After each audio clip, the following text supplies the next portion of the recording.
welcome back to my channel. Today is an exciting video because we're chatting through all of my Sephora sale favorites. I admit I am a Sephora girl through and through, but over the past few months, I feel like I am picking up a lot more Target and Ulta favorites. But that doesn't mean that this video is going to be any shorter because I have so many tried and true favorites from Sephora across hair care, skincare, makeup, you name it. So if you have any questions, definitely let me know and we're gonna get into it because I have a feeling this is gonna be a long one.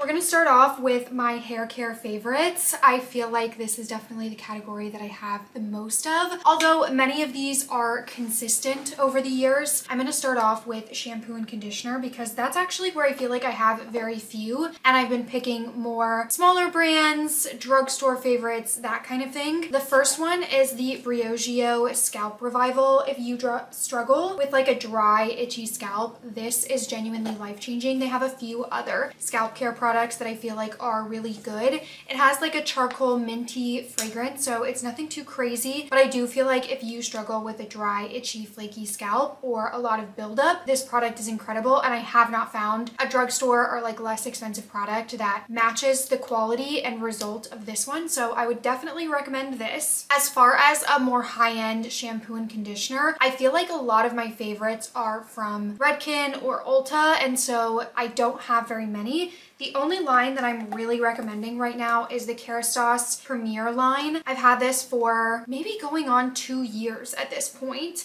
So it has a pre-shampoo shampoo that you layer directly on top and then a conditioner, and I believe that this line also has a hair mask as well. I feel like if you have blonde hair, you'll really like this. It's a decalcifying system, so it's supposed to help with high levels of calcium in your water when you're washing your hair. I have filtered shower heads and I still feel like I notice a really big difference. It makes my hair very soft, very shiny, and it also brightens up my blonde, which is really interesting.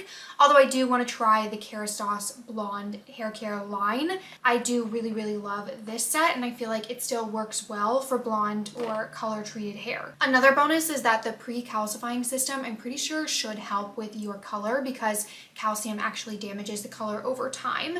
That's something that I will double check and put on the screen, but from my understanding, it should help with the long-term maintenance of color. Another blonde favorite is this Moroccan Oil Purple. This is their regular treatment oil, but it's got purple in it, and I actually find this really great for toning because I feel like sometimes the purple shampoos go a little bit too far, and this you can do pretty much every day, and it's great at maintaining blonde without letting it get too brassy. Moving on to hair growth products, this is really the only thing that I use. It's the Vegamore Grow Serum. They sell a 90-day supply at Sephora, which I really like just because that is when you're supposed to start seeing results. So you go through this whole bottle and you know to kind of check what your results are. This is really watery. Like, I just did my hair and I'm gonna put a little bit in right now just because I'm holding it, so why not? But what I really like about this is that you don't really notice it and you can use it kind of whenever. So it's not something that you're like, okay, I have to remember to do this before I wash my hair. And to me, that makes a really big difference. It's watery, so I don't end up having any like greasy scalp. I don't have to wash my hair more, anything like that. And I do notice a really big difference. Like right now I haven't been using it and I feel like I can tell right here that it's getting a little bit thinner. So I need to get back on my Vegamore game, but it does make a really big difference when you are using it consistently. If you're somebody who's like, I can't commit to using it every day, it is something that I feel like you have to use every single day or you're not going to see the results that you want. Okay, next up, I've been trying to embrace my natural wavy hair, and I'm gonna be honest, I don't always love it. I feel like it's very difficult to get consistent results with just your natural hair. Totally normal, very fine, but this combo I do actually really like for my wavy hair. I feel like I have more like beachy mermaid waves, so this is the Bumble and Bumble Sea Salt Spray, and then I pair it with their air dry cream. I do feel like I have hair that tends to like more than one product. Like one product is not going to cut it. It's just going to look really frizzy. But this combo together I do find works pretty well, and I can let my hair air dry freely, which I really like. I don't love having to diffuse my hair. I feel like it just takes forever, like years off of my life anytime I have to diffuse it. So this is a good air dry combo for me, and I feel like it gives me that like nice beachy wave. This is the only hairspray I've been using for months. It's the Moroccan Oil Luminous Hairspray. When I just checked, Sephora was sold out of this, so we'll see if they're back in stock. But this is genuinely one of my favorite hairsprays. It smells really good. I hate the smell of hairspray like 99% of the time. It gives me such a severe ick. I fully had to wash my hair to get hairspray scents out. So I'm really enjoying this. I did notice that there's been a trend of more scented hair care this year, which I really love, but as someone who's sensitive to fragrance, a lot of them I simply can't do. So this is one that I'm definitely recommending, especially for my scent sensitive girlies. I have 2 hair oils that serve 2 different purposes. One is the Kerastase Split End Treatment. This is a very thick, heavy oil. I would really recommend only using it on your ends, but it does give a much more like tame, cohesive look to split ends, which I think is incredible. And then the other is the Briogeo Style and Treat. I really love this for travel. It's a very lightweight oil, and it's supposed to be 3-in-1. So it's supposed to add shine, tame frizz, and then it also works as a heat protectant. So I love this for travel because, as you can see, it's a pretty small package and it's a lot of versatility in a product. So when I'm traveling, obviously I don't want to bring a million things, and this being a 3-in-1, I feel like goes a long way. And finally, we have the Color Wow Dream Coat. If you struggle with frizzy hair before blowing out your hair, if you use this, it makes such a big difference. I didn't use it this week, and I feel like I could immediately tell. Like, this is day 3 hair and I had to fully update it, which does bring me into my Hot Tools recommendations. T3 I'm always recommending. I have the extra long curling iron coming, so I'm very excited to try that out. I've also been liking the curling straightener, so it's heated all the way around, which I feel like makes a really big difference. And then as far as this look, I used the T3 curling iron as well as the main extra large hot brush. I've noticed a really big difference in using those hot brushes. I feel like they don't always last the longest, but I tend to find myself reaching for them when I'm on like day 3 of a Dyson or Shark blowout. If you're looking at the Dyson or Shark, I would recommend waiting until more Black Friday sales, because I just think that the Sephora sale being like 10 to 15, maybe 20% off if you're in Rouge isn't quite the discount that you would get if you would wait for some of those later sales. I do really recommend those. I just don't think that the Sephora sale is the best time to get one. That is all of my hair care favorites, so let's move on to skincare. All right, let's get into some skincare and body care favorites. I feel like, again, with skincare, I'm finding myself reaching towards a lot more like sensitive skin finds that I can find at Ulta. My skin has just been going through it, and I'm noticing that I'm really doing a lot better with just sensitive skin things from like CeraVe, Avene. So that's gonna stay. So it is looking a little bit lighter in here than it normally would, but if you're looking for some really high quality products, I do still think that there are a ton out there. I just personally have not been able to experiment with as many skincare products this year. Starting off with face masks, I've really been loving still the Murad Rapid Relief Acne Mask. I also love the Caudalie Venosource. Let me see if I can find the name of that. It's in a green package and it is just not at the top of my head. Caudalie Instant Detox Mask. I really like that. It says VenoClean is the line of it. So that and this one are both great masks if you struggle with clogged pores. This one has 5% sulfur in it. So also if you have fungal acne, from my understanding, sulfur is a great ingredient for that. So I would definitely check this one out. As far as sensitive skin remedies, I do actually still love this Murad sensitive skin line.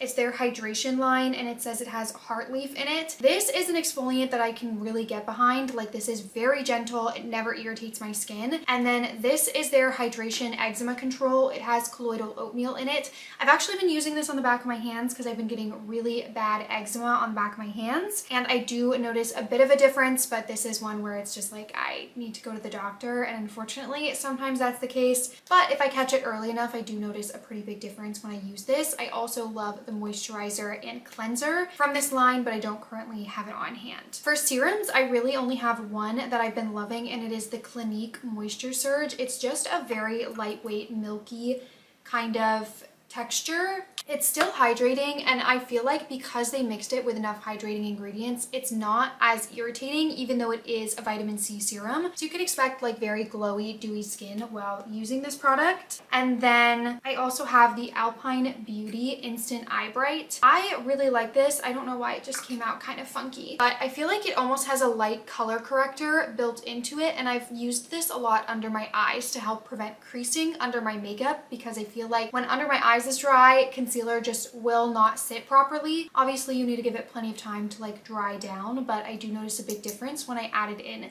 this eye cream before makeup. I will say it's not something that I use consistently every single day, but when it comes to like helping my makeup set right, I feel like this is a great product. I do have several road favorites, although the only thing I currently have on hand is the Peptide Lip Tint. I don't know that this is that much better than any other lip balm, but it is currently what I've been reaching for and what's living on my bedside table. What I do think is really incredible is the Rhode Pineapple Cleanser and the Base Moisturizer, not the Barrier Butter, the other one. I really love those lines. I don't love, however, the face spray, but I do like the milky toner that they have. I found my skin got really irritated by the spray. I'm not sure what's in it, but I do love the milky toner still, and I've never had any issues with that. I thought it was kind of intended to be a lightweight version of the same thing, but for whatever reason, my skin seems to react. So definitely, if you have sensitive skin, try those first before investing, because you may find that it doesn't react well with your skin. I have a lot of friends that typically have more dry skin that have ended up not loving Rhode, but a lot of my friends based in California seem to really like it. I'm not sure if it just like works well with the water here, but I do think that they sell a little mini trial set.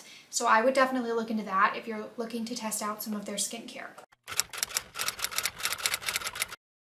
As far as body care, I have a few. I have the L'Occitane shower oil. I feel like I've been recommending this for forever. Here I have an empty one and a restock. They also sell a refillable size of this. I just really like this as kind of a more luxe shower experience. I haven't tried anything that's drugstore that really matches this, and it's also great for shaving. So I feel like it's a very multi-purpose product. It goes on very oily, obviously, and then once it mixes with water, it comes off in a very milky texture, and I feel like it's great for my dry skin girls.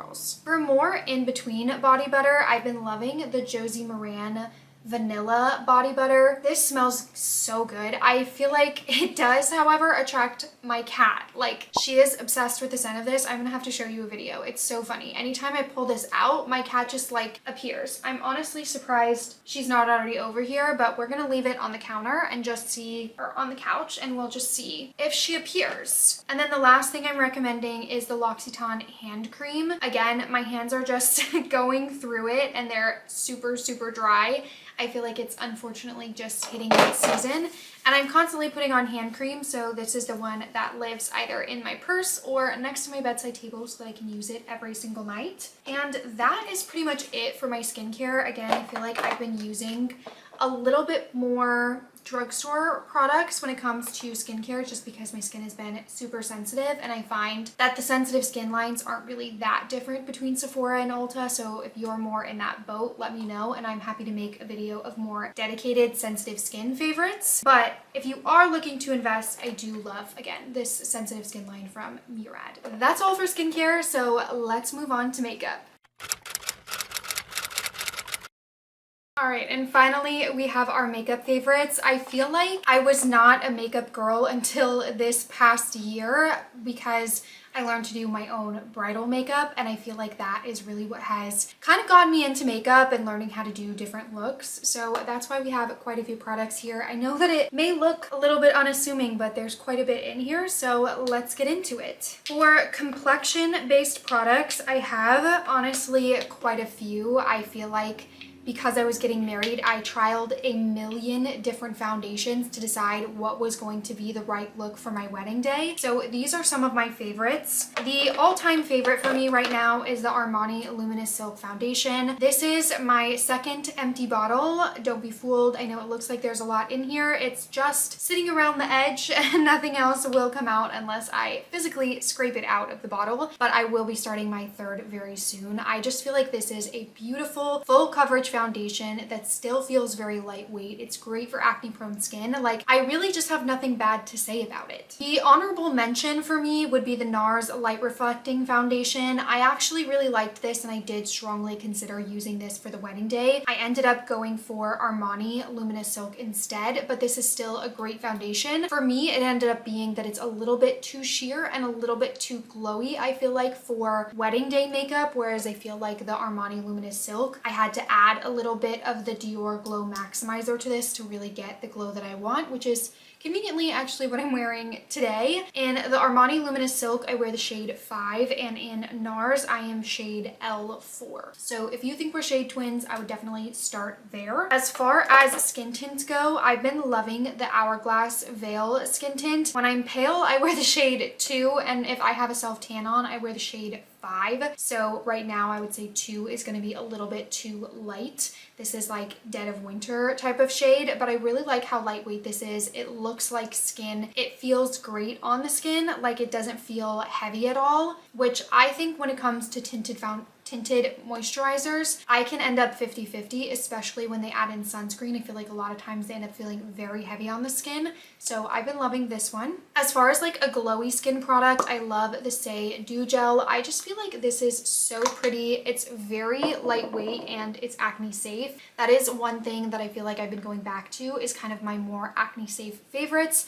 If you want a full video on that, I did post one last week, so you can check that out. A lot of those are from Sephora as well, so if you're trying to stock up during the Sephora sale, now would be a good time. I have 2 contour products. I have the Rare Beauty Liquid Contour. I have the shade Mellow. I really like this. It's very cool toned, obviously, because it's contour. And then I have the Westman Atelier contour stick in the shade Biscuit. Again, very cool toned. It's a nice lighter shade, and I feel like these both blend beautifully. Specifically, the contour stick I feel like is more impressive that it blends. Like liquid, I'm kind of expecting to blend relatively easier, but cream products I feel like I sometimes have a problem with, but this just like melts into your skin so beautifully. And bonus points for this one because it does come in a mini. You guys, I just realized I didn't bring out a liquid blush, but I've really been liking the Rare Beauty liquid blush. I used 2 different shades of that in the mini sizes for my wedding day, and I feel like those are absolutely stunning. And because they last so long, I feel like you can genuinely buy the mini size, which I think is only $15. For powder blushes, I feel like I've been on a rampage because I really only had, before starting the wedding makeup journey, this Dior Backstage face palette, which I'm still recommending. I will recommend this for the end of time.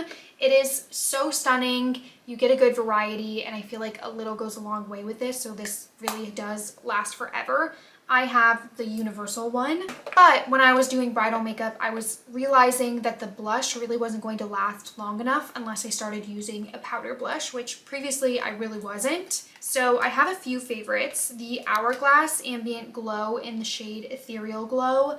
I think this is so beautiful. It's definitely like a bright pink, which you'll notice a trend. I tend to stick towards bright pink, so I will show you the Say blush in the shade Bella next. This is like a super pretty baby pink color. And then for fall, I've been liking the Super Suede blush in the shade Chow.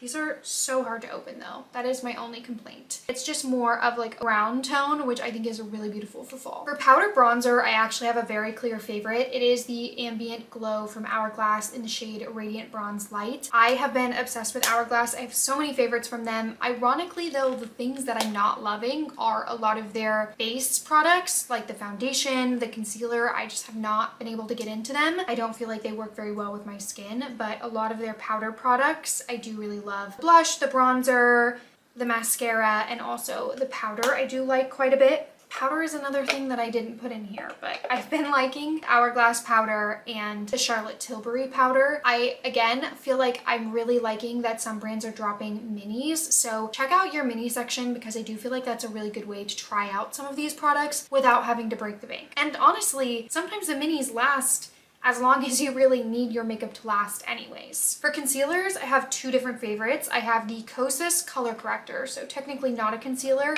I have the shade Magic. I have really dark under eye circles, and I feel like this makes such a big difference in brightening the under eye area, and then you can go in with a regular toned concealer without making it overwhelmingly bright. And then I also love the Natasha Denona High Glam Concealer. I have the shade N1. I'm wearing it right now. I feel like it does a great job brightening without creasing. And then as well for the under eyes, I have the Laura Mercier Secret Brightening Under Eye Powder. I have like the lightest baby pink shade, and I feel like it does a great job brightening. It doesn't settle into any fine lines, and it's a very lightweight powder. For mascaras, I have two. I have the Hourglass Unlocked Instant Extensions Mascara in the shade Ultra Black. That's what I have on right now. I do feel like this is beautiful, but it is a tubing mascara, and I feel like either you love tubing mascaras or you hate them. I'm somewhere in the middle right now, but some days I just really can't stand them because they feel a lot thicker to me than a more traditional mascara because they're fully tubing your lashes so that it comes off easily. But I will say if I'm like headed to the gym, that's definitely something that I reach for because it's so much easier to get off. On the other hand, if you're more of a traditional mascara, I love the Armani mascara. This is, every time I'm like, it's mascara, I don't know. I know that this has a name and it will be on the screen, but it is the Armani mascara that I've currently been obsessed with. I feel like this is very lengthening and very lightweight, so it does give more of like a feathery lash look, which I feel like I struggle to get with any type of tubing mascara. For eyes, I have a few different products. If you're looking for more of like a classic makeup palette where you can do a million different eyeshadow looks, I'm really loving the Master Mattes palette by Makeup by Mario. I feel like there's just a million tutorials online about using this particular palette. It is usually paired with something because as you can see, these are all matte shades, but I feel like that gives you a lot more versatility to like add some shimmer yourself versus having to have the shimmer shade built in. But if you're looking for like kind of a core makeup palette, I would look up your favorite creators that publish beauty tutorials and find out what they're using so that that way you can recreate as many looks as you want. I would just pick the one that you see the most often. For me, that was the Master Mattes palette, and I'm really glad that I have this because then I can recreate a lot of my favorite looks that I see online at home quite easily. The other thing that I'm recommending is a good one shadow look. So I have a couple. I have Moon Dust by Urban Decay in the shade Space Cowboy. This was viral a few years ago. I'm still loving this product, although I don't see it talked about quite as often. And then these ones I feel like we're all seeing all of the time. It's the Armani Eye Tints. The shade on this one actually fully rubbed off, but I will try to find it and put it on the screen. Sorry, I dropped the other one. And then the other one I have is 67S. This one is a little bit more of like a lightweight color, whereas I feel like this one I tend to pick up for like going out. I'm wearing this one right now. It's still not crazy dark, but it is a bit darker than the 67. I have one brow product and one brow product only, but really this should be two because on my personal wish list is the Rare Beauty Brow Gel. I just have a hard time paying the full price for that because it is such a small container and it runs out extremely quickly, but I absolutely love the look that it gives.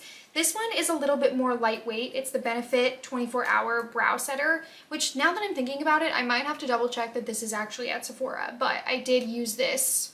No, I didn't use this today. I used to make beauty. This is a really good brow setter. I feel like I like this because it looks so natural, but it really does stay. Like when they say 24 hours, they mean it. Your brows will not be budging. And finally, I have three lippy favorites. None of them are lipsticks, at least not in the traditional sense. I have the Fenty Beauty Gloss Stick in the shade Blazed Donut. It's just a nice creamy color. I used this for my wedding and I'm obsessed with it. I feel like this is supposed to be plumping, but I don't know that I necessarily agree with that. I could be wrong about that. I really love the shade of this. I have it in Blazed Donut.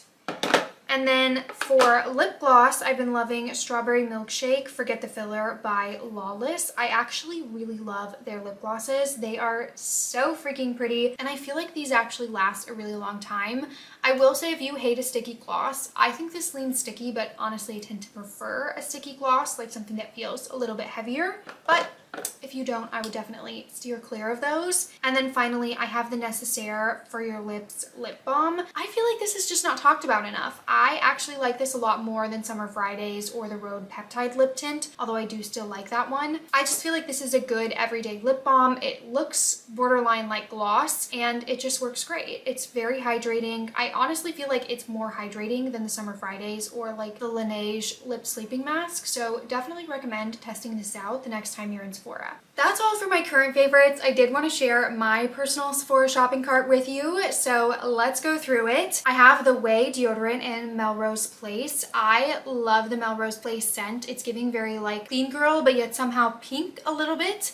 And I typically wear the Miss Dior fragrance and I feel like it layers beautifully with that scent. So really excited to try that one out. Rare Beauty Brow Gel. As you know, I'm a little bit sad that it's small. Like I need them to just make it in a bigger size because I would 100% buy that, because I swear I run out of that within like a month and I just feel like that's too often to have to restock a product. So I might get one or two of them just to have a backup, but I feel like because it to me runs out so quickly, I use it a little bit more sparingly. And then finally, I want to try the Kerastase Blonde Shampoo and Conditioner. I absolutely love Kerastase for hair care. I feel like so many of my hair care favorites end up being from them. So I think that that will be a really good line. And it looks like it's a relatively light purple, so I think that it'll be good for like getting a nice bright blonde without going too overboard, because I feel like sometimes the deeper purple toning shades end up making your hair look a little bit darker, even though it's not brassy. That's all for my wish list. Be sure to share yours in the comments and let me know if you have any questions. But otherwise, I will see you next week. Bye!